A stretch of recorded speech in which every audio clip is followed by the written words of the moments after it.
আজকের অনুষ্ঠানটার একটা experience video তোমাদের সঙ্গে শেয়ার করতেই হবে তার কারণ আজকে এমন একটা সিচুয়েশনের সাক্ষী হয়েছিলাম, সেটা তোমাদের সঙ্গে যদি শেয়ার না করি, তোমরা যারা আজকে আসোনি বা আসতে পারোনি নৈহাটিতে বড়মার মন্দিরে ধূমকেতুর টিম যে পুজো দিল বড়মার কাছে, সেটা তোমাদের অজানা থেকে যাবে।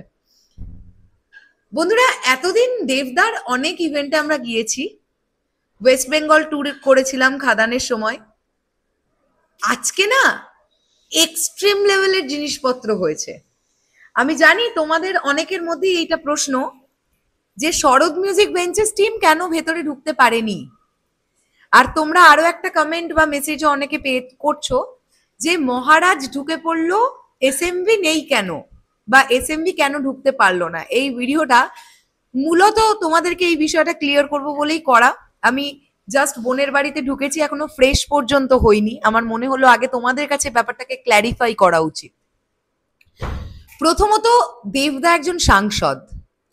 তিনি যখন ঢুকবেন, গভর্নমেন্ট সিকিউরিটি থেকে শুরু করে এমনি পুলিশ মোতায়েন থেকে শুরু করে ন্যাচারালি এই জিনিসগুলো হবে। তার সঙ্গে সঙ্গে শুভশ্রীদি আজকে ঢুকেছেন দেবদার সঙ্গে, একই সঙ্গে শুভশ্রীদিও রাজ চক্রবর্তীর ওয়াইফ, তাই তারও অবশ্যই নায়িকা হিসেবে তো অবশ্যই, তাছাড়াও একটা আলাদা রকমের সিকিউরিটি থাকে। আজকে অনুষ্ঠান শুরুর থেকে পুলিশ প্রশাসন কি বলবো, দায়িত্ব খুব ভালোভাবেই পালন করছিলেন, কিন্তু ওনারা না কিছুতেই বোঝার চেষ্টা করছিলেন না যে মানে অ্যাকচুয়ালিতে শরৎ মিউজিক বেঞ্চেস টিম তারা কি করতে গেছে ওখানে। অবশ্য আমি কমপ্লিটলি ওনাদেরও দোষ দিতে পারবো না, কারণ অনেক মিডিয়াদের ভিড়ই হয়েছিল।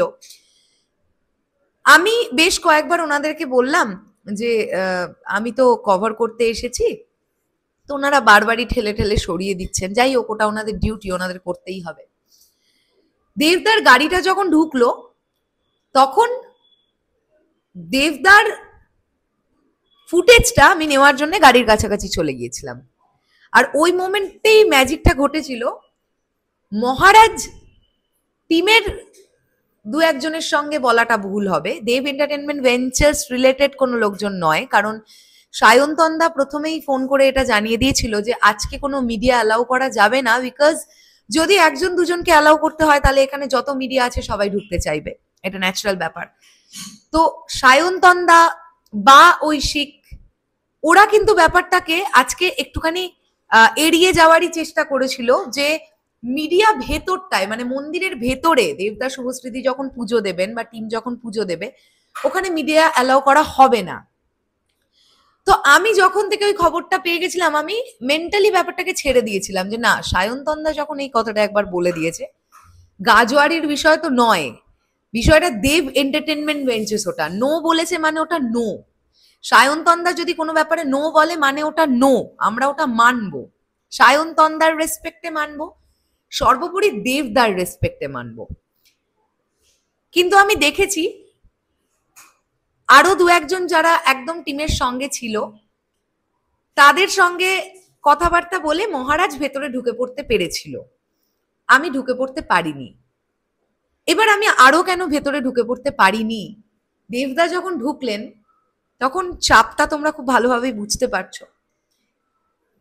আমি আজকে লিটারালি ইভেন্টটাতে পড়েই গেছি, মানে এমন ঠেলা এসেছে, কিছু করার ছিল না। আমি আবারও বলছি, আমি প্রশাসনকে এখানে কমপ্লিটলি দোষ দিতে পারবো না, তারাই বা কি করবেন, আর ক্রাউডদেরই বা দোষ কিভাবে দিই, তারা তো আবেগী। এতটাই শরীর খারাপ আমার লাগছিল, এবং আমারও আগে তোমাদের সৃঞ্জয়দার আরো অনেক আগে থেকে শরীর খারাপ লাগছিল বলে ও ইভেন্টটার মধ্যেই ঢোকেনি। যাবতীয় কাজ আজকে আমি এবং আমাদের যে ড্রাইভার দাদা আছে ছোটদা, আমরা দুজন মিলে করেছি। এবার যে মুহূর্তে মহারাজ ওখানে ঢুকে গেল, স্বাভাবিক মহারাজ ভেতরের ফুটেজ পাবে। আমি কিন্তু চেষ্টা করেছি তোমাদেরকে এমন কিছু দেখাতে যে ক্রাউডের ক্রেজ কেমন ছিল, ধূমকেতু নিয়ে দর্শক বা সাধারণ অডিয়েন্স কতটা এক্সাইটেড, এগুলো তুলে ধরার চেষ্টা করেছি। দেখো, সবার সব দিন সমান যায় না। আজকে আমাদের, আমি মনে করি এটা আমাদের কপালে ছিল না, আমাদের লাকে ছিল না এসএমভির, যে আমরা ভেতরে গিয়ে ফুটেজটা নেব, বা দেবদা শুভশ্রীদি যখন পুজো দিচ্ছেন সেই ফুটেজ আমাদের কাছে থাকবে, এটা আমাদের লাকে ছিল না, আজকে তাই হয়নি।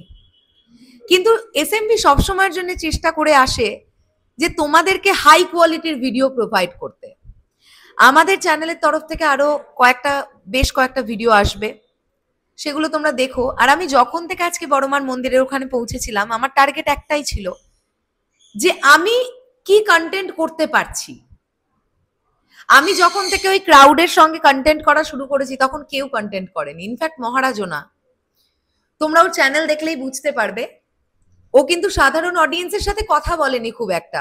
ও হয়তো শাই ফিল করছিল, হতেই পারে। কিন্তু আমার চেষ্টা এটা ছিল যে এসএমভি ইউনিক কিছু প্রোভাইড করবে, যে কারণে আমি কিন্তু আজকে ফিল্ডে নেমে কাজ করেছি। অসুবিধে নেই, আমার কোনো অসুবিধা নেই, আমি ওটা প্ল্যানফুলি করেছি। বাট যে সিচুয়েশনটা ক্রিয়েট হলো ওখানে, এত ক্রাউড, এত পুলিশ, এত কিছু, এবং একটা মোমেন্টের পরে এসে আমি অনেকের পিছনে চলে গিয়েছিলাম। কারণ দেখো, আমি তো একটা মেয়ে, অনেক ডিটেলস তো তোমাদের বলতে পারছি না। আমরা ধরো যখন এরকম ভিডিও বা ইভেন্ট কভার করতে যাই, আমাদের মেয়েদের না অনেক কিছু ফেস করতে হয়। কি ধরনের কি ফেস করতে হয় সেটা তোমাদের যাদের সেন্স আছে বুঝে নাও। এরকমও সিচুয়েশন আজকে আমাকেও ফেস করতে হয়েছে। সবাই তো সমান নয়, সব মানুষকে তো আমি সমান বলতে পারি না, কিন্তু তারপরেও আমি চেষ্টা করে যাচ্ছিলাম কিভাবে তোলা যায়। কিন্তু আমি একটা মেয়ে হিসেবে আমার কাছে সবার আগে কিন্তু আমার আত্মসম্মান বোধ, তাই আমি ওইটাকে খুইয়ে আমি কিছু করতে পারবো না। তোমাদের বাড়িতে মা বোন আছে, তোমরা নিশ্চয়ই ফিল করতে পারছো। আর যে বোনেরা বা দিদিরা বা কাকিমারা জেঠিমারা আমার এই ভিডিওটা দেখছেন, তারা ফিল করতে পারছেন আমি কি বলতে চাইছি। তো আজকে ভীষণভাবে একটা বিশৃঙ্খলাময় পরিবেশ ওখানে তৈরি হয়েছিল বিকজ অফ দেবদা এবং শুভশ্রীদির ক্রেজ। এখানে কাউকে দোষারোপ করা যাবে না, আমি তো আবারও বলছি, না প্রশাসনকে এখানে আমি দোষারোপ করতে পারবো, না আমি এখানে ফ্যান্সদের দোষারোপ করতে পারবো বা ক্রাউডদের দোষারোপ করতে পারবো। আর আমি এখানে দেব এন্টারটেনমেন্ট ভেঞ্চার্সকে তো দোষারোপ করার কোনো প্রশ্নই উঠছে না। বিকজ তোমরা যদি লক্ষ্য করে দেখো তো দেখবে দেব এন্টারটেনমেন্ট ভেঞ্চার্স আজকে ইন্ডিভিজুয়ালি লাইভে গেছিল যখন দেবদা এবং শুভশ্রীদি এবং টিম বড়মার কাছে পুজোটা দিচ্ছে। তার মানে এটা তাদের প্ল্যানিং এর মধ্যেই ছিল যে আজকের এই এক্সক্লুসিভিটিটা আমরা দেব, মানে দেব এন্টারটেনমেন্ট ভেঞ্চার্স দেবে। এবং যখন থেকে এই কলটা আমি শুনে ফেললাম যে আজকে কোনো মিডিয়া নট অ্যালাউড, আমার ভাই গাজোয়ারি করে ঢোকার কোনো দরকার নেই। আমি শরৎ মিউজিক ভেঞ্চার্স, আমি ওখানে কাজ করতে গেছি, আমি আমার যতটুকু সামর্থ্য আমার চ্যানেলের দ্বারা তোমাদের কাছে ভিডিও পৌঁছতে গেছি। নট নেসেসারি কি আমাকে ওই ভেতরটাতে ঢুকতেই হবে। হ্যাঁ, ঢুকতে পারলে অনেক আনন্দ পেতাম, ওই একটা আক্ষেপ আমার রয়ে গেল। কিন্তু তার মানে এটা নয় যে আমি দেব এন্টারটেনমেন্ট ভেঞ্চার্স এর ওপর দিয়ে গিয়ে আমাকে ওখানে ঢুকতেই হবে। নো নো নো নো, কারণ এখানে কিন্তু দেবদার হাউস এটা। যাই হোক, আমি একটা ছোট করে এক্সপিরিয়েন্সের ভিডিও তোমাদের সঙ্গে শেয়ার করলাম। আর যতটুকু যা ফুটেজ আছে সেগুলো কোনোটা শর্টস করে কোনোটা ব্রড ভিডিও করে দেব, তোমরা দেখো। তবে আমরা যারা মিডিয়াতে আছি আমাদের অনেক রকমের এক্সপিরিয়েন্স গেইন করতে হয়, আমরা প্রতিদিন অনেক রকমের এক্সপিরিয়েন্স গেইন করি। এটাও আজকের দিনের ইভেন্টটাও একটা এক্সপিরিয়েন্স হয়েই থাকলো।